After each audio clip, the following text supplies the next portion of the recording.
Hi, guys, we're back with the end of Eerie Elementary, book number 2, The Locker Ate Lucy. We are reading chapters 13, 14, and 15, and that is the end.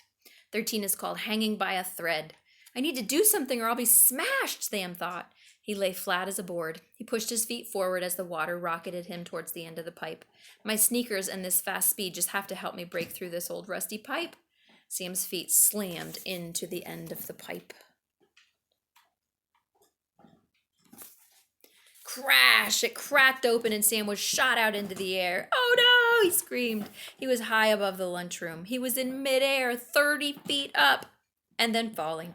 Sam reached out for something, anything to stop his fall. He grabbed onto one of the huge curtains that covered the room's floor-to-ceiling windows. Sam looked up at the pipe end above him. Gallons of water were pouring out of the pipe and splashing to the floor below, but then the flow of water began to slow.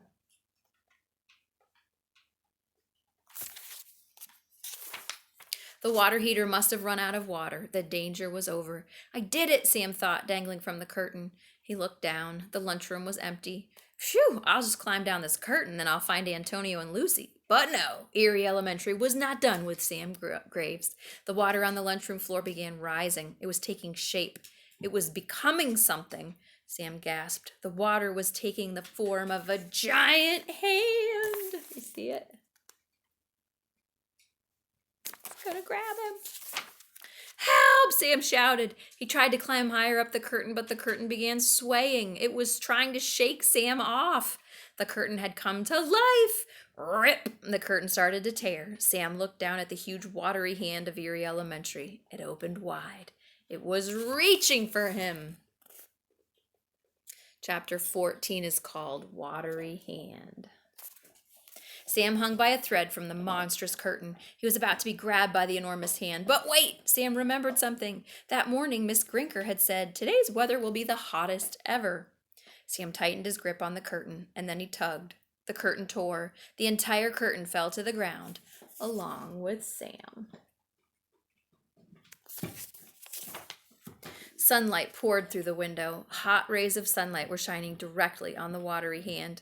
The hand pulled back as though it were in pain. Steam started rising off of it. The sun's heat was turning the water into steam.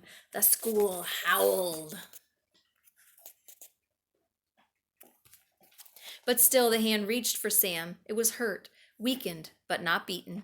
If I could just bring down the other curtains in here, the sunlight would destroy the hand, thought Sam. But I'm cornered. Watery fingers were about to grab Sam, and then slam! You can see the doors open, and in comes Antonio and Lucy. Lucy and Antonio burst into the lunchroom. "We're coming, Sam!" they yelled. "Pull down those curtains!" Sam shouted. "Quick!" Antonio and Lucy didn't know what Sam's plan was, but they trusted him.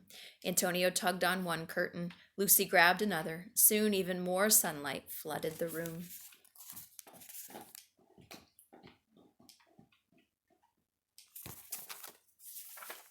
The watery hand was almost beaten. Sam just needed to deliver the final blow. He spotted a metal cooking tray on the floor. Metal reflects light, thought Sam. Sam stepped on the edge of the tray, popping it up into the air like a skateboard. He snatched it and held it up to the sunlight. A white-hot beam of light bounced off the metal toward the hand. Hiss! The hand of Eerie Elementary screamed. It shook. Steam clouded the air, and then the watery hand blew apart. Giant drops of water splashed across the room. The hand was gone. It was done. So there's the tray. He's bouncing the light off. Sam got to his feet. He said, "You guys got here just in time. Where were you?" "The pipe spit me out over in the gym," Lucy said. "And I got spit out into the 5th grade hallway," Antonio said. "Luckily, no one saw us."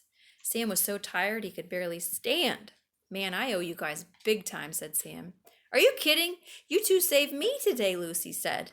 "It was all Sam," said Antonio. He began clapping. "Sam Graves, hall monitor hero. Give him a hand." Sam groaned. "I never want to hear the word hand again." The friends smiled. They were safe, but not for long. Chapter 15 is called All Wet. Slam! The door flew open. Miss Grinker burst into the lunchroom. She looked around, eyes wide. Her frizzy hair was standing on end. "Sam, Antonio, Lucy, where have you been?" she yelled. "What happened to the curtains? And why is everything wet?"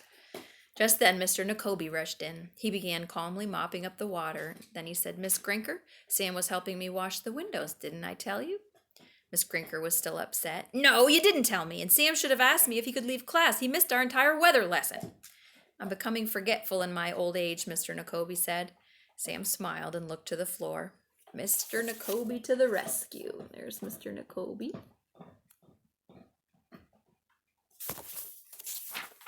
"What about Antonio and Lucy?" Miss Grinker said. "They're not hall monitors, so they shouldn't be helping you."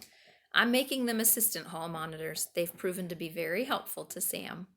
Antonio and Lucy looked at each other with big, excited smiles. Miss Grinker was mad. She turned on her heels and stomped out of the lunchroom. As soon as Miss Grinker and the other students left, Sam told Mr. Nakobe everything. "You've learned a lot about the school," Mr. Nakobe said, "and you seriously hurt the school this time. Hopefully the evil will stay away for a while. And hopefully assistant hall monitors don't have to wear those ugly things," Lucy said. She tugged on Sam's bright orange sash. "Hey," Sam said. Soon all four of them were laughing. After school that day, Sam, Lucy, and Antonio sat on the swings. "We did well today," Sam said, "but I don't think we'll ever be able to really defeat Eerie Elementary." Lucy hopped down off her swing. "I don't think that's true," she said. Antonio nodded. "We're a team, and now we know Orson Eerie is the school. There must be a way we can undo whatever he did." Sam stared at the school building. Eerie Elementary, the strange creation that was mad scientist Orson Eerie. "You guys are right," he said. "There must be a way to beat Eerie Elementary once and for all, and together we will find it." So I think you can guess what's going to keep happening through this series here. So I will read the third book in the series next. See you guys.